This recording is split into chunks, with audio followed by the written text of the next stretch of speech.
जी, अस्सलाम वालेकुम स्टूडेंट्स। आज हम अपने ट्रेनिंग के लास्ट दिन पर हैं और आज का सेशन सबसे इम्पोर्टेंट है।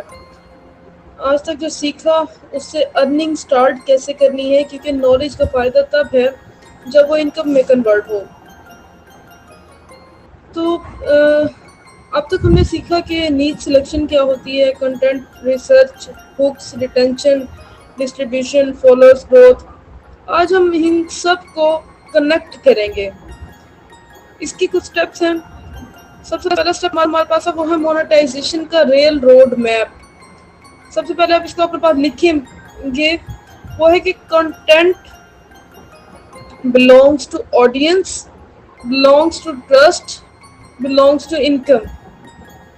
अब इसको हम किस तरह से समझेंगे? इसका मतलब ये है कि सबसे पहले हम कंटेंट बनाएंगे, फिर क्या होगा, ऑडियंस अट्रैक्ट होगी, फिर उसका ट्रस्ट बिल्ड होगा। उससे क्या होगा, जब ऑडियंस का ट्रस्ट बिल्ड होगा फिर क्या होगी, इनकम जनरेट होगी।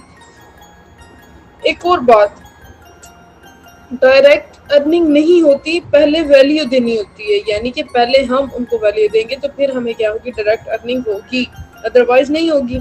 स्टेप टू क्या है कि जो फेसबुक मोनेटाइजेशन रिक्वायरमेंट्स, स्टूडेंट्स को सिंपली मैं ये बताना चाहती हूँ कि सबसे पहले हमें फॉलोअर्स रिक्वायर्ड होते हैं, इसके लिए हमें वॉच टाइम रिक्वायर्ड होता है और कंसिस्टेंट कंटेंट रिक्वायर्ड होता है। ये कंप्लीट होने के बाद मोनेटाइजेशन एनेबल होती है। इसके बाद है कि जी स्टेप 3 हमारे पास है कि इनकम सोर्सेज क्या है। इनकम सोर्सेज हमारे पास सिर्फ एड्स नहीं है, फेसबुक एड्स यानी कि इन स्ट्रीम रील्स जो है वो क्या है, बेसिक अर्निंग है। इसके अलावा हम एफिलिएट मार्केटिंग भी कर सकते हैं अपने उस मोनेटाइज्ड अकाउंट पे, यानी कि प्रोडक्ट्स को प्रमोट करके हम सेल्स पर कमीशन भी ले सकते हैं। तीसरा काम हम क्या कर सकते हैं, तीसरा काम ये है कि जी हम digital products like course, PDF notes, ये चीज़ें भी हम ऐसे मोनेटाइज्ड अकाउंट पे प्रमोट कर सकते हैं और ये हाई प्रॉफिट देने वाली चीज़ें हैं।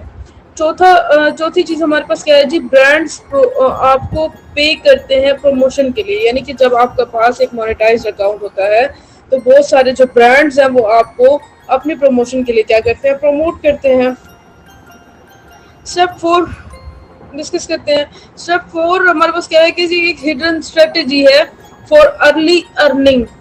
मोनेटाइजेशन ऑन होने का वेट ना करें, स्टार्ट अर्निंग अर्ली। वो कैसे कि जी एफिलिएट लिंक्स के थ्रू, स्मॉल सर्विसेज के थ्रू, डिजिटल नोट्स के थ्रू। यानी कि स्मॉल क्रिएटर्स पहले ही कमाना स्टार्ट कर देते हैं, और वो कैसे, इन्हीं छोटी छोटी चीज़ों के जरिए, like affiliate links, like small services, like digital notes. इसके बाद स्टेप 5 डिस्कस करते हैं। स्टेप 5 हमारे पास है जी audience trust formula. Audience trust formula क्या है हमारे पास, लोग जब खरीदते हैं, लोग जब तब खरीदते हैं जब ट्रस्ट होता है। ट्रस्ट कैसे बनेगा, रियल वैल्यू, उसके अलावा कंसिस्टेंसी और उसके अलावा ऑनेस्टी। स्टेप 6 डिस्कस करते हैं। स्टेप 6 हमारे पास है जी स्केलिंग सिस्टम। स्केलिंग सिस्टम यानी कि जब एक चीज चल जाए उसे स्केल करो। Example, 1 viral topic belongs is equal to 10 videos. मतलब कि ये जो एक वायरल टॉपिक होता है उस पर हम कम से कम 10 वीडियोस बना सकते हैं, और एक वीडियो और एक जो प्रोडक्ट है, यानी कि प्रीशियस प्रोडक्ट जिसे हम कह सकते हैं, या ऐसा प्रोडक्ट जो बिकने वाला है, उस पर हम 100 सेल्स कर सकते हैं। अब स्टेप 7 में डिस्कस करना चाहती हूँ। इसमें ये है जी, मैं आपको कुछ बिगेस्ट मिस्टेक्स बताऊंगी आप लोगों की, जो कि अक्सर लोग करते हैं और आप लोगों ने वो नहीं करनी।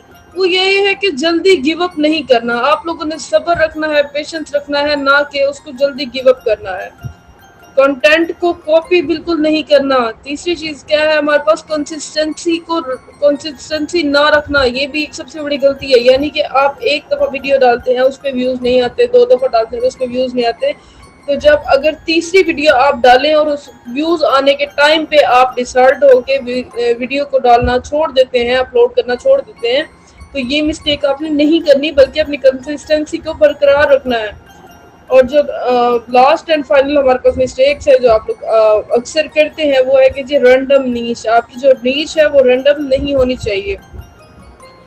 गोल्डन रूल शेयर करने लगे आप लोगों के साथ। एक वो ये है कि कंसिस्टेंसी बीट्स टैलेंट, यानी कि रोज काम करने वाला ही जीतता है। जब आप डेली अपना काम करेंगे मेहनत से, अर्निंग के हवाले से, अपना माइंड सेट करके, तो फिर आपको क्या होगा, इंशाल्लाह अच्छे रिजल्ट्स मिलेंगे। अब आपने क्या करना है जी, अब आपने अपनी नीश लिखनी है। उसके अलावा 30 दिन का एक प्लान बनाना है, 10 कंटेंट आइडियाज और एक अर्निंग मेथड सेलेक्ट करें। मैंने आपके साथ ऊपर अर्निंग मेथड डिस्कस किए हैं, तो आप कोशिश करें कि उनमें से एक अर्निंग मेथड सेलेक्ट करें। फाइनली कुछ जो 7 दिन में आपने क्या करनी है कि 10 रील्स अपलोड करें, 30 दिन तक कंसिस्टेंसी रखें, अपनी प्रोग्रेस ट्रैक करें। एक लास्ट बात कहना चाहती हूँ आपसे, ये कि आज से 30 दिन बाद ये तो आप कहेंगे काश मैं स्टार्ट कर लेता, ये कहेंगे अल्हम्दुलिल्लाह मैंने स्टार्ट किया और रिजल्ट आ गया। डिसीजन क्या है, आज है। तो एक्शन लेने वाले ही अर्न करते हैं। उम्मीद है कि आप लोगों ने इस लेक्चर को ध्यान से तवज्जो से सुना होगा, और जो स्टूडेंट्स हमारे साथ कंसिस्टेंसी से फर्स्ट सेशन से आज तक सारी क्लासेस बाकायदगी से लेते आए हैं, दुआ है कि वो इसी तरह मेहनत करेंगे जिस तरह हमने आप लोगों को गाइड किया है, और मज़ीद कोर्सेज सीखने के लिए भी हमसे रब्ता कर सकते हैं। तब तक के लिए इजाज़त दीजिएगा। अल्लाह हाफिज़।